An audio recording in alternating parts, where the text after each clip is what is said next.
A Giants podcast for Giants fans By Giants fans. from the offseason through the wins and the losses. It's time to take one Giant step. Welcome on into One Giant Step. Shaun, Morash, Bryce, Gelman here with you. It is, the last, is this going to be, this is the last episode of February, man. That's big time. That's huge. By the time we do another pod after this, we will have seen the combine come and go. Joe Schoen, as well as John Harbaugh will have spoken. And then we are in the month of March. And the month of March, Bryce, as you know, the NFL cooks, baby, because it's free agency. And we're going to cover a lot of that as we have. When does it not cook? Every month it cooks. June. Yeah. When is schedule release usually? Is that May? Yeah. Schedule release has now kind of become my birthday. It was last year, and I saw another floater out there, May 13th. Well, yours, yeah. I guess June. But it's always cooking. There's just too much NFL. There is too much. But free it was good that we much... had the last 3 weeks. We were able to cover these topics that we wanted to get out of the way. And then we could get into, more newsworthy topics that fit, the current current trends. And I'm anxious to see who we fall in love with the combine, if Harbaugh says anything decent, if Shane says anything. So here's what we're going to do. Last week, if you didn't listen to the episode and you're just coming back in this week, first of all, welcome in as always. Download, subscribe, even leave us a little review. Ski helps. Getting a good graces if we can. For One Giant Step, Bryce, Gelman, Shaun, Morash. Oh, we got to tell the people we might have something in the works. Yeah, we're working on something. We're working on maybe a little contest for reviews. So you may want to get in the habit of reviewing. How about that?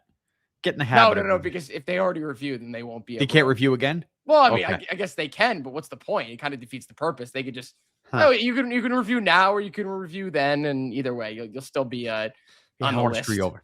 I will screw you. Yeah. Bottom line is this. We probably should have said that. Either way, thank you. Okay. So last week we ranked our needs in order, and I thought that was a fun exercise. I know Bryce didn't pay attention and gave us a different off-the-wall one, but other than that, fun exercise. What we could do. But the Giants have some interesting free agents coming up, Bryce. And what we're going to do on this episode is we're going to do another list, baby. We love those lists. Cinco de Bryceos here, okay? We're going to rank of the free agents the Giants have in order, the 5, 4, 3, 2, 1 that we would like to have back. Obviously, there is a big 3 centering around the New York Football Giants, a certain tackle, a certain slot wide receiver, and a certain corner, and then there's some other guys. So we have enough, and that's why I'm interested. I'm seeing where the other 2 Bryce goes with. I know the 2 I'm going with, and we'll have our reasons. Now, as we lay the land out here, Bryce, for free agency, one thing I want to make clear that I find interesting. Joe Schoen has been the needle mover, the pencil pusher, whatever stupid saying you want to come up with for free agency for the Giants, right? Like he makes the deals, he finds the deals. 2 years ago, we got the offseason hard knocks as we saw him kind of working the phones and how they figure that all out. What I can't figure out yet, and I guess we'll learn to figure that out, is how much, say, if any, is Joe Schoen putting into this year's free agency class? Is he simply there working with scouts in the draft? Good question. Because this is a John Harbaugh operation. He hires Dawn Aponte, who is going to handle all like the salary cap stuff, the former Kevin Abrams job, because he's no longer there. So I find what's about to happen in the next 2 weeks with the Giants with free agency to be like nerve-wracking. But also I'm being really open-minded about it. I'm trying not to just have the blinders on and go, well, I have to love every move because it means John Harbaugh is making it. But at the same time, like we only know Joe Schoen, the GM, with Brian Dable in terms of those free agent moves. And I'm not sure how much he's really going to have a say in what goes on. Like this could just be like a list John Harbaugh gives Joe Schoen. Hey, figure out what you can get out of here. Like it's a shopping list. I know I'm going long-winded here, and I'm going to let Bryce kind of bounce off all these ideas, but I guess the last thing I leave you with is a lot of the guys we're going to rattle off here are Joe Schoen draft picks. Joe Schoen draft picks. I know Jermaine Illuminor's not, like, spoiler alert, he's probably going to be in the list, but he was still a good signing by him. Ironically, was cut by John Harbaugh in the past. I'm doing a lot of ums. But these are Joe Schoen draft picks, and I think in another universe, Joe Schoen, like he made the mistakes, or people think he made the mistakes with past guys that weren't his picks and letting them go. But is he going to be more protective over his picks and want to keep them? But he may not have that say. So I'm interested, and that's like a long range windup to say these Giants free agents to be, how much say will Joe Schoen have? Bryce, I mean, I know I want a little more there. What do you got? Do you want to go 5 to 1 or you want to go 1 to 5? I feel like we could kind of have that intrigue because we know the big three. We know the top three each of us are going to have. So maybe we start 5 and then end at 1. Up to you. Okay, we could go. So you mean you'd rather 1, right? If we know the big. Oh, I guess there's intrigue either way because we're not going to know who our number 1 is in the highest priority.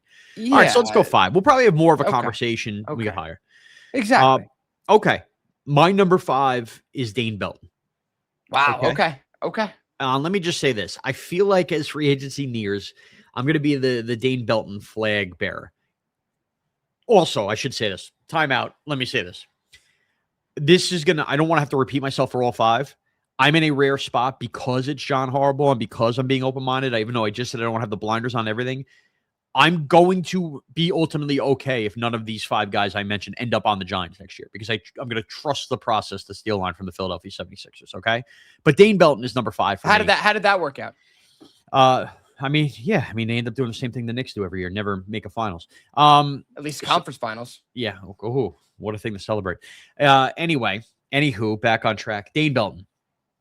Every time he's on the field on defense, there seems to be a decent turnover that happens. Brings the big hit versus the Denver Broncos. I think Dane Belton, for a day 3 pick that makes no money, has been a success. He's been one of actually the more underrated Joe Shane draft picks. And I think he's just a classic guy that will probably never get starter money. So this also is why I'd want him back. I don't think he's going to go break the bank and some team's going to go, I need Dane Belton to be my starting safety. But I think it's a guy that has some special teams. And clearly when injuries happen at the safety position, Dane Belton could play for a game, a 2, 3. Like he has the ability to tackle and make plays in the turnover department. How much money does he get? I bet you he gets like some kind of 1-year deal worth fairly minimal money. Let's call it $3 million, $2.5 million, $4 million. And I think that a Dane Belton works out there. Now, the Giants may end up drafting Caleb Downs, in which case Dane Belton becomes your 4 safety, but you don't know what's going to happen on draft day. And I'm not going to let a Dane Belton or a noob stop me from drafting Caleb Downs anyway. But Dane Belton, number 5 for me, Bryce. I was between 3 guys for this one. I was between Belton, I was between Bellinger, and I was between Van Roten. I guess to say all that, but I ended up going number 5, Daniel Bellinger. Okay. And I think when you look at, and I think it's a close, it's like a photo finish in a horse race, like between him and Van Roten. They could be interchangeable, but for the sake of it, number 5 is Bellinger. It's very difficult when you have someone like that, an extremely balanced tight end. He's not known for doing anything specifically. But if you have an injury to Theo Johnson or whoever else the Giants may throw out there, who knows, Travis Kelce might be I'm just saying, hypothetically, anyone, I'm not saying that's going to happen. You're more comfortable putting someone out there on the field. You're also more comfortable putting him out in the field there on when you've got to play, when you're 12 personnel, when you got 2 tight ends out there. So I think I like the idea of having someone like that. He's not going to make anything. Realistically, how much is a team going to pay for Daniel Bellinger? How much is a team going to pony up out of their entire cap? 0.5%? So for that value, for that price, you bring back Daniel Bellinger, especially if he doesn't have much interest from other teams. And again, I like the idea of having a Swiss Army knife out there coming. He can block, he can receive. We saw at least some rapport between him and Jackson Dart with the 1 or 2 touchdowns that he scored this season. I like Daniel Bellinger. I think he got the short end of the stick when the Giants drafted Theo Johnson. Has Theo Johnson been much better than Daniel Bellinger was the 1 year that he had, the one real good year in 2022 that he had as the starter? Nope. But you obviously, I think the Giants with what they use in terms of value for taking Theo Johnson, also his intangibles being massive and being a big target, like having better route running abilities. I think it makes a lot of sense to continue playing him, but Daniel Bellinger as a backup, great option, low risk, high reward. And you'll see that sort of a trend here with my bottom 2. So that's number 5 for me. Number 4 for me is Daniel Bellinger. So he makes my list and makes your list. A lot of what you just said, so I need to rehash anything, but I'll just reiterate this. Daniel Bellinger is not a pass catching first tight end. He's a guy who blocks, does a lot of dirty work, and I think does a lot of unheralded things. The Giants were always a better run game when Daniel Bellinger was healthy. And in terms of the pass catching, though, somehow I also think undervalued in the pass catching game, right? When you talk about the problems that Theo Johnson has had, drops, the problems that Darius Slayton has had a wide receiver with the drops. Daniel Bellinger is a guy who just catches the football when it's thrown to him, can find pockets, find wide open. Now, where I'm not going to pound the table and go crazy is I don't think the Giants are signing Isaiah Likely ultimately, and that's more of like a pass-catching first tight end. And Theo Johnson's not keeping me from upgrading tight end one if he has to slide down, even though, again, I'm intrigued by his upside. I have my doubts. Daniel Bellinger might be viewed as replaceable. He might be. But he also, ironically enough, feels like a John Harbaugh kind of guy.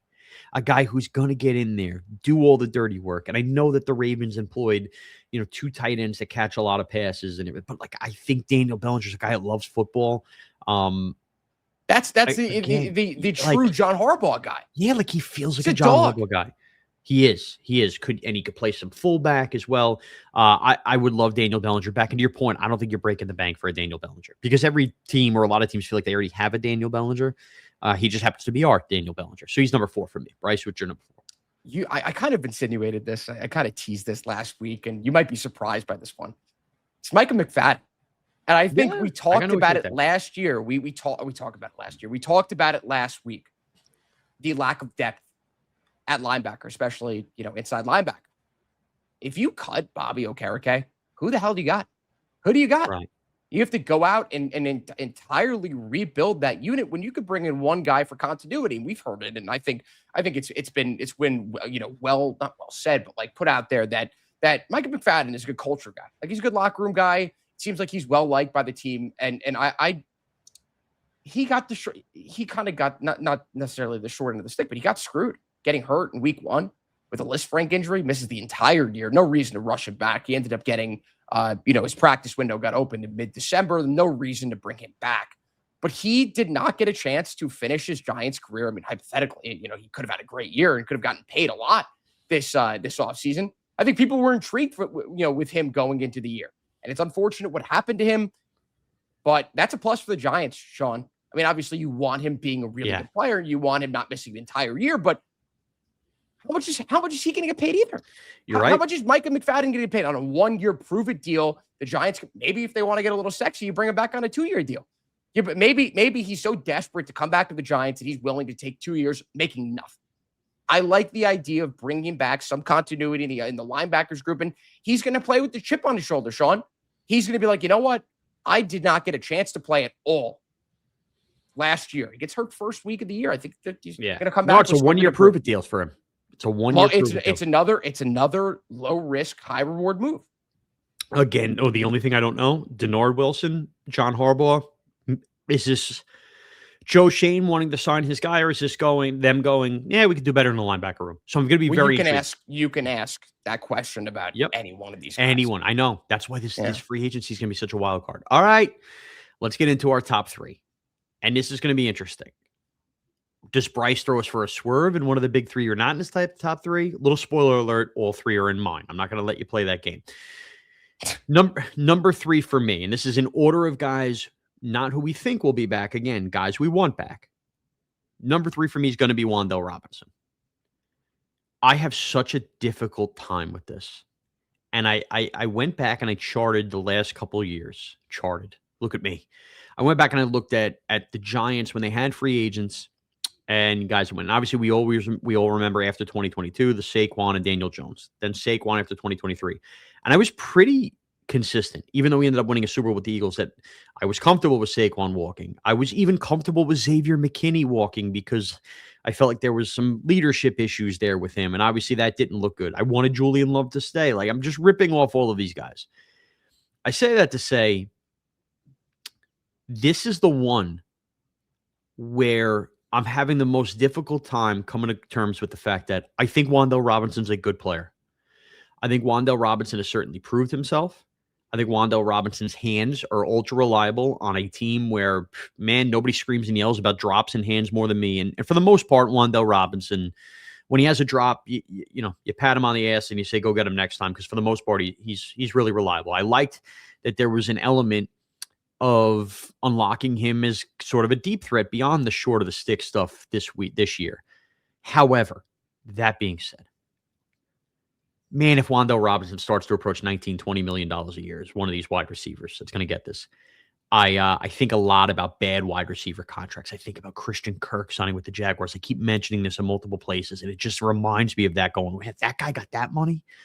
And in the end, if Wan'Dale Robinson's back with the Giants, hey, I'm good with it. Good slot receiver, homegrown guy. If you structure the contract the right way, where like next year when they have $100 million cap space, if they push a lot of the money, then like maybe you can make it work. But here's the thing.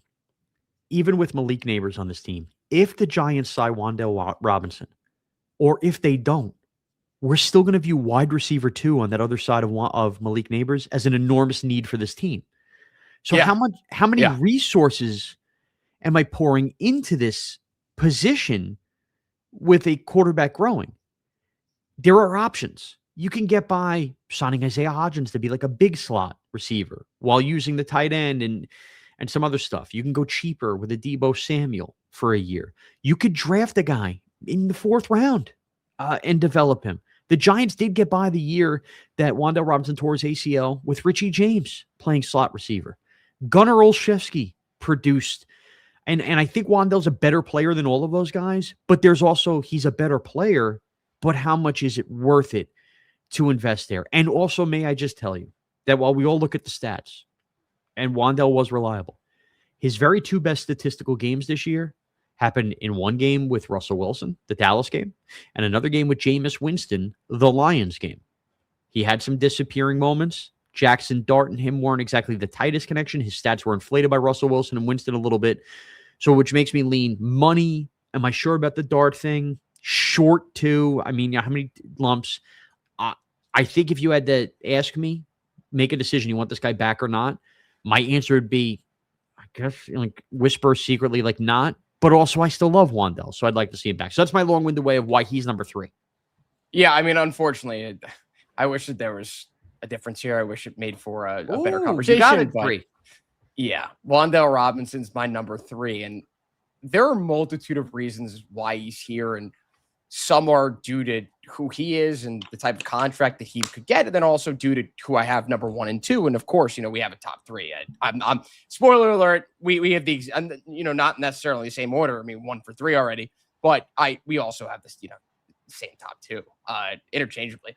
But when I look at Wan'Dale Robinson, I look at a guy whose value could it get any higher, Shaun? How much better could Wan'Dale Robinson get? It's high. How many more yards do you think Wan'Dale Robinson is capable of? Do you think elsewhere he can have another 1,000+ yard season? Can he replicate what he did this past year without Malik Neighbors? Malik Neighbors isn't. How many yards realistically does he get, Shaun? 600, 700, maybe 800, 900 max? I cannot reason with the decision to bring back a guy whose value could be at $17, $18 million a year when that value can't get any higher. Let's say hypothetically, Shaun, the Giants said, you know what, screw it. Let's give Wan'Dale Robinson a 1-year proof deal. And that's obviously going off the fact and the hypothetical, no one else wanted to sign him. Let's say they gave him a 1-year deal and he proves it and he plays better than he did last year. Is he going to get paid $25 million next year? It's going to stay around that. It's going to stay around that same, $17 to $20 million, and anything close to 20, count me out. Not happening. I'm never doing that in a million years.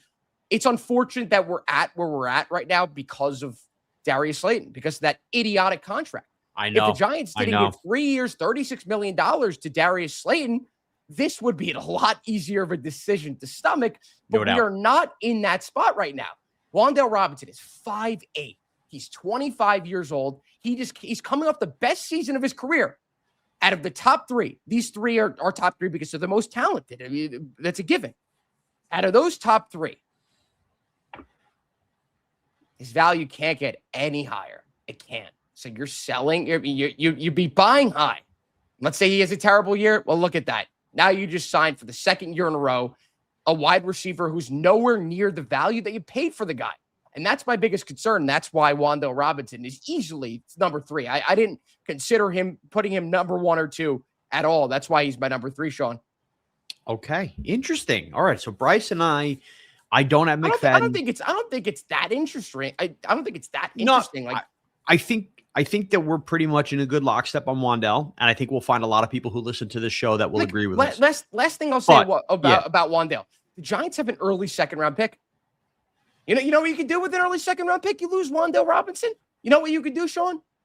Yeah. You could take a wide receiver. I know I'm not 100% sold on that. Obviously, you have to prioritize drafting an offensive lineman. It's something we'll get into, but like that's a spot you're comfortable with taking a guy, let's say, potentially could have been an end of the first round, middle to end of the first round that fell to the early second round. They're like, all right, look at that. I'm going to throw a name floater out there in that kind of realm, although I think he probably ends up going back into the first. A&M, Casey Concepcion. Unbelievably good slot receiver, does everything well. I would love that kind of Giants. Okay, number 2 for me. Of all the guys I'm going to mention, I think this will end up being the likeliest that is not a Giant, and that's Cordale Flott. Yeah. Bryce reacts with a damn. So I'm curious, is he your number 2 also? You can tell me. Yeah. Before we have the discussion. Yeah, unbelievable. Yeah, top 3 is the same. Yeah. Okay, that's fine. That's, by the way, fine. So let's just have the discussion. What's going to help Cordale Flott cash in is the fact that he's 25 years old. 24, turning 25. Right. Well, it'd be 25 on opening day. So the NFL Network put out their top 101 free agents, and they had him listed at 53. And if you look at every other guy listed, and there's 11 corners in this top 101, he is the youngest one by 2 years. He was drafted really, really young, which is part of what took him a while to develop. And in the midst, and we talked about it for a long time, in the midst of Deonte Banks being a disaster of a first-round pick, Cordale Flott finally emerged as that third-round pick that evolved into something. And he had the biggest interception of the year, that interception versus the Philadelphia Eagles, as we remember well. But he did a lot of things well. And I think for a guy, he's going to get knocked money-wise, and he's going to get knocked maybe even by the Giants and what they're looking for being smaller, right? He's light.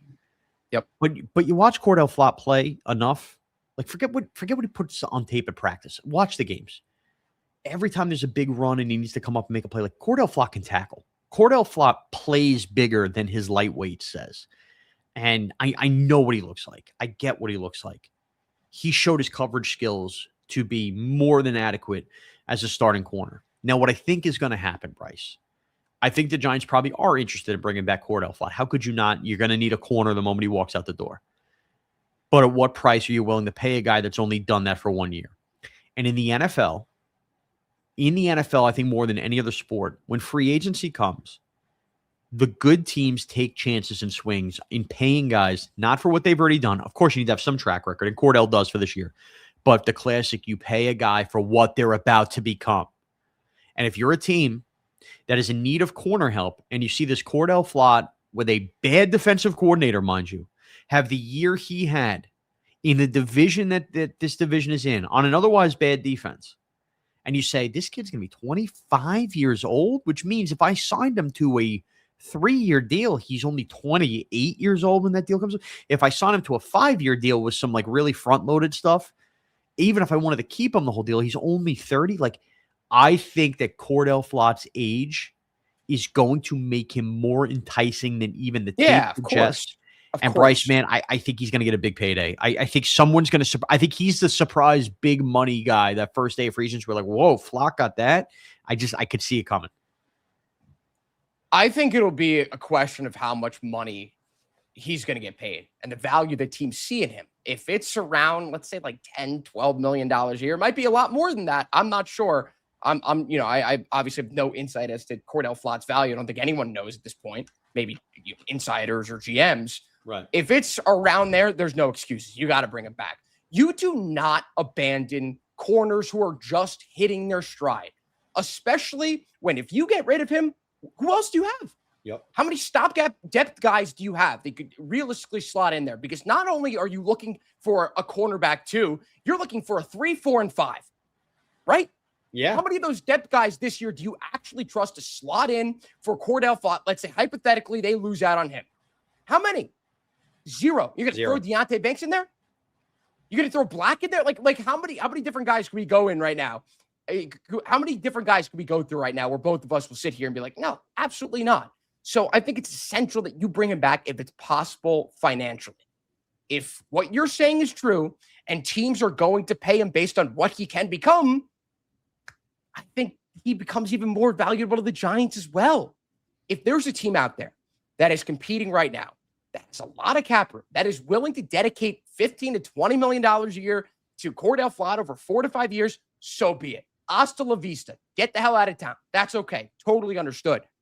But when you have the opportunity to retain a guy that allowed a 53% completion rate on times that he was targeted, come on. What are we doing? What are we doing? Yeah. And the major knock on him, this isn't necessarily something that you and I care about, or any Giants fan for that matter, is the idea that in Denard Wilson's scheme, smaller corners are undervalued. Like, he does not employ smaller corners. He likes guys who can get up and help stop the run. He likes guys that aren't, going to be ran through. And I agree with you. I agree the fact that he could tackle. He can. He weighs 175 pounds. Do you trust him at the line of scrimmage to make a big tackle? He's going to get ran through. I do, though, because he's done it. I don't. I'm sorry. Basic physics will prove that it's impossible. I'm comfortable in him making it has an been open possible. field tackle. He does it well. I'm comfortable in him making an open field tackle, but no matter what, no matter how good he's been in the past, more often than not, physics are going to win. He's going to get ran through. I don't care how good his balance. I don't care how good his stability is as a human being. I don't care what his stance is and helping him not get ran over. Like, it doesn't matter. At the end of the day, it could still happen. So that's the major knock on him. The idea that Denard Wilson might say, you know what, John, I don't want him back. He's going to get paid $15 million a year. He doesn't even fit my scheme. Yeah. And I think that's an idiotic decision. If that's what it's going to come down to, not the money. If it's money, fine. But if it's the idea of, like, this guy does not fit our scheme, you are idiots. And that's not how you have to approach free agency. I know that that's what a lot of teams have done, but things are fluid. Denard Wilson might look at his roster and be like, you know what? I'm going to switch up my scheme a little bit. Like, how many different coaches are successful in the NFL or any sport of that matter that aren't willing to adapt? You saw with the Knicks. Tom Thibodeau just got canned. The Knicks just made the conference finals, and he got canned. You want to know why, Shaun? He wasn't willing to adapt to what his roster was. So Denard Wilson, he could look at that situation and be like, you know what? I see talent in this guy. He's 24, turning 25 in 6 months. Let's bring him back. Screw it. And that would be the correct move. On the other side of things, the business, the financial move, I would understand. I would. I get it. You understand it. Every Giants fan understands it. If he's going to get paid $20 million a year, unfortunate. Right. But, you're going to have to lose a guy like that. And the last thing I'll say is, you lose out on him. What veteran cornerback are you going to get to replace him that could be just as good? True. What veteran cornerback are you going to get that is a good value play?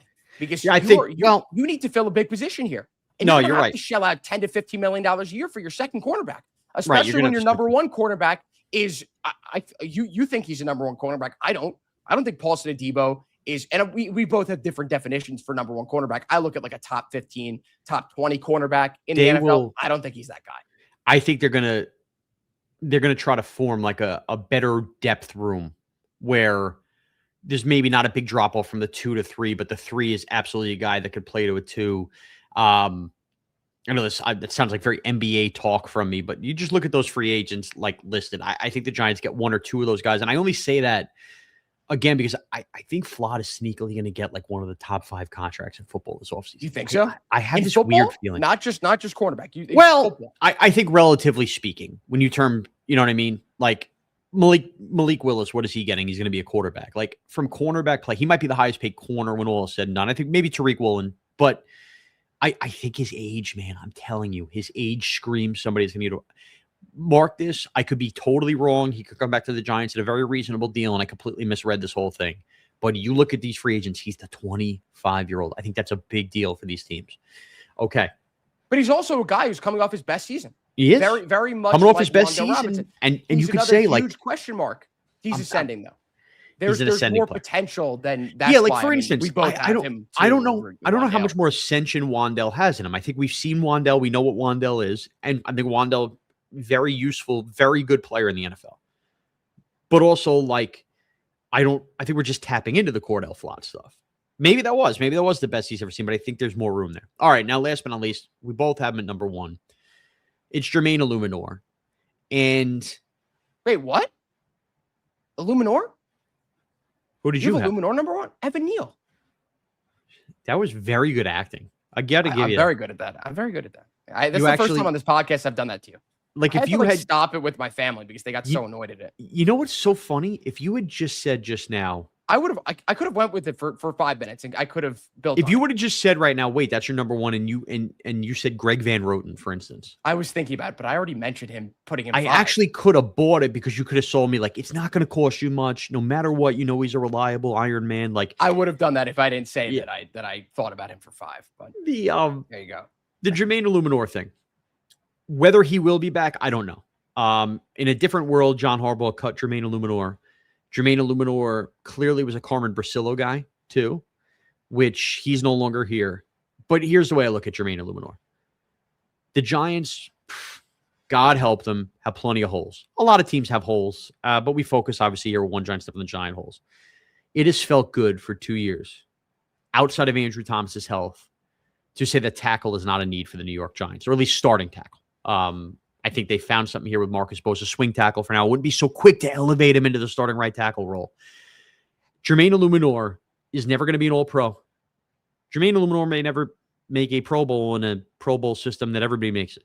But Jermaine Illuminor is steady. He's not perfect. He has his penalties. He has his moments on drives where Von Miller's kicking his ass. But for the most part, he is an extremely reliable bookend tackle next to Andrew Thomas. And that pair has served the Giants well. That pair can continue to keep Jackson Dart upright. Offensive linemen get overpaid a ton, which makes the Jermaine Illuminor contract that he was just playing on unbelievable. Like, in hindsight, it's been the best deal in football. I thought at the time, 2 years. That's all he got. What? Offensive tackle? He should get a raise. Although there's plenty of speculation out there that maybe he's not going to get the money he thinks he's going to make. But what is that? If you come back at me and it's $14 million, $12 million, $13 million a year, something like that, I'm paying Jermaine Illuminor that. That's why he's number 1 for me, because positional value matters. I brought up the Wan'Dale being 3. I can envision a world where 15 different people are playing slot receiver for the Giants. Where are you getting the right tackle on a better deal than Jermaine Illuminor? Because if you don't pay Jermaine Illuminor, my guess is you're going to overpay somebody else that you don't really know. Unless John Harbaugh has some kind of direct tie here. Jermaine Illuminor, number 1 slam dunk for me, Bryce. Easy decision for me as well. I think it was a no-brainer. When you consider the fact that you've got a young quarterback, you re-sign Jermaine Illuminor, you immediately breathe a sigh of relief. You put the pen to the paper. All right, we got the biggest hole on our entire football team handled. It's squared away. We don't have to worry about who's going to play right tackle. And when you look at who Jermaine Illuminor was this year and why we both think he's going to get a raise, I mean, of course, he's making $6 million a year. If we're talking about re-signing him, he's going to get a raise. When we look at what he was this past year, Shaun, was there any bigger? I think Flott is number 1, but was there any bigger revelation when it came to how good Jermaine Illuminor was? And I'm not talking about surprise. I'm talking about impact on the team. Him being a top 20 offensive tackle in the sport, according to PFF and the naked eye, he looked amazing. So I say all of this to say this, that it's such a slam dunk because you don't have to worry about the major question mark entering free agency of, oh shit, sorry, we don't have a right tackle. And we have a quarterback who's entering his second year of his career. Look what just happened to CJ Stroud. Look at the fall off he's had. Look at how much he's getting clowned all over social media because he sucked. And a large factor in him sucking is the fact that he has 0 offensive line. He has 0 offensive tackles, 0 interior offensive linemen as well. And when you could bring back a guy that was effective, that was as effective as Jermaine Illuminor was, as you said, it's slam dunk, no brainer. I think I don't even care if the money is off. He is more value to the Giants. I could say this. He's more value to the Giants than any other team in free agency. How could he be more valuable to any team other than the Giants based off what he just did in New York? Also, I mentioned this last week. I think a lot of fans have a soft spot for him because of how much he interacts with us on social media. He's just one of the guys. He's one of the dudes. He likes playing in New York. He likes interacting with these fans. And I do think that plays at least somewhat of a factor. And they're not money value and, monetary value there. But you bring in a guy like that who's a fan favorite, who has shown a willingness to provide what it takes to be successful in New York. You make it happen. That's why it's so easy to put him number one here. You bring him back again. Massive sigh of relief, Shaun. No doubt. So there's Bryce's 5, 4, 3, 2, 1, mine as well, in terms of the Giants free agents to be. We will get a full free agency primer, recap what happened at the Combine on next week's One Giant Step. So you're going to want to download, subscribe to that. It's going to have to be early in the week. I am flying out, taking the family to Disney World next Tuesday. So, and then I will be back in time, as we mentioned in last week's pod, for the roundup of that, what do we call it, the legal tampering period, and away we go. So for Shaun Morash, for Bryce Gelman, for the month of February, big middle fingers to you, February. Big middle fingers to winter. We'll see you in March on One Giant Step. Thanks for taking One Giant Step with us.